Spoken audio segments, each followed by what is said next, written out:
Welcome to Mr. Criminology, where we share for you to learn and succeed.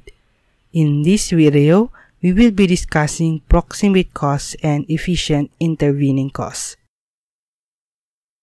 Ano nga ba ang proximate cause? Proximate cause is that cause which, in natural and continuous sequence, unbroken by any efficient intervening cause, produces the injury and without which the result would not have occurred. Ito yung dahilan kung bakit may nangyaring injury or krimen against sa ibang tao. Para masabi na ang action or ginawa ng suspect ay siyang dahilan kaya nagkaroon ng injury ang ibang tao, dapat itong apat na requirements na ito ay mayroon o naganap. First, it must be direct, natural, and logical cause. Second, produces the injury or damage. Ang ginawa ng offender ay dapat ito ay direktang, natural o lohikal na dahilan at ang dahilan na ito ay nagdulot ng pinsala sa iba. So kung ang tao ay namatay dahil sa pananaksak, naturally ang may kasalanan ay ang sumaksak sa kanya. Third, unbroken by any efficient intervening cause. I-discuss natin ito in detail kung anong ang efficient intervening cause maya-maya. Fourth, without which the result would not have occurred. Kung hindi dahil sa ginawa ng offender, hindi sana mangyayari yung nangyari. Question: kailangan ba na yung dahilan na yon ay ang pinakamalapit na pangyayari upang masabi itong proximate cause? Ang sagot ay hindi.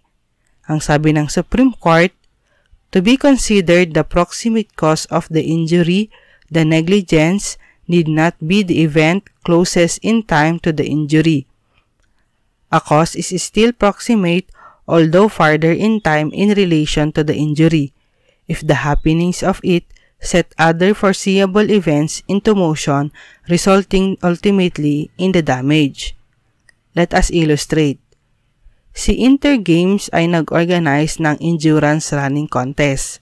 The organizers plotted a 10-kilometer course starting from the premises of the interim Batasang Pambansa through public roads and streets to end at the Quezon Memorial Circle. Participant dito si Romel.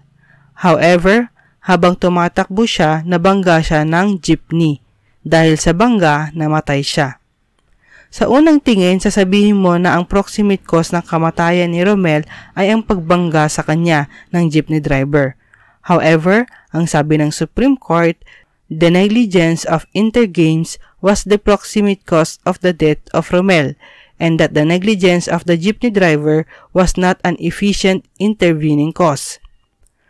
First of all, Intergames' negligence in not conducting the race in a road blocked off from vehicular traffic and in not properly coordinating the volunteer personnel manning the marathon route effectively set the stage for the injury complained of. Remember, sa public road ginawa yung endurance running contest at hindi nila blinak yung daan kung saan sila tatakbo.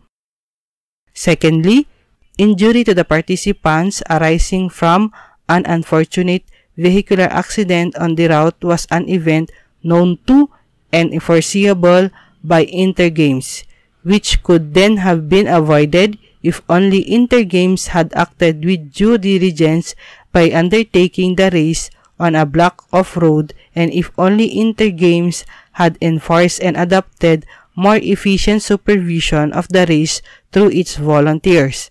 Dahil nga public road nila ginawa, alam dapat ng Intergames na may ibang dadaan doon.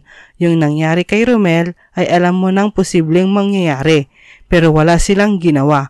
So, kumbaga common sense na sa public road ka, so expect na may mababangga.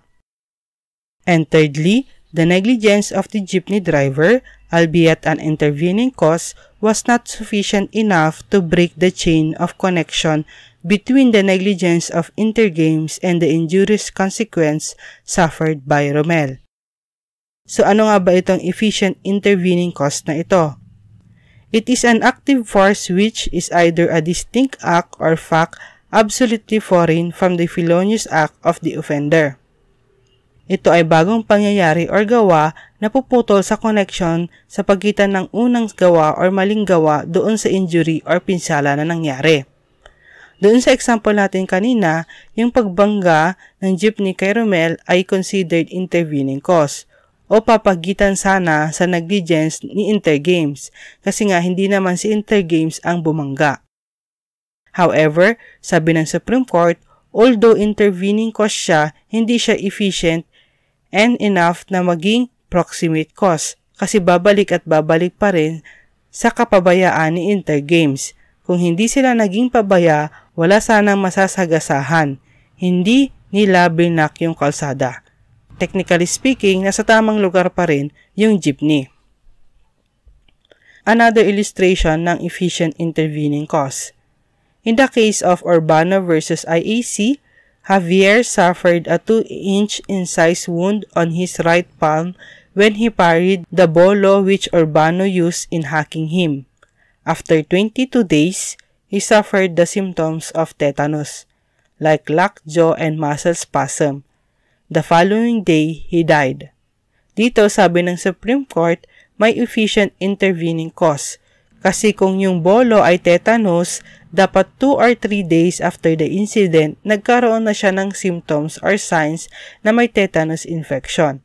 However, yung tetanus infection happened after 22 days. The medical findings lead the court to a distinct possibility that the infection of the wound by tetanus was an efficient intervening cause later or between the time Javier was wounded to the time of his death. The infection was therefore distinct and foreign to the crime. Siguro may ibang ginawa siya kaya nagkaroon siya ng infection at yun yung naging dahilan kaya siya namatay, hindi dahil doon sa sugat niyang nauna. Thank you for watching. If you like this video, don't forget to share it and to subscribe.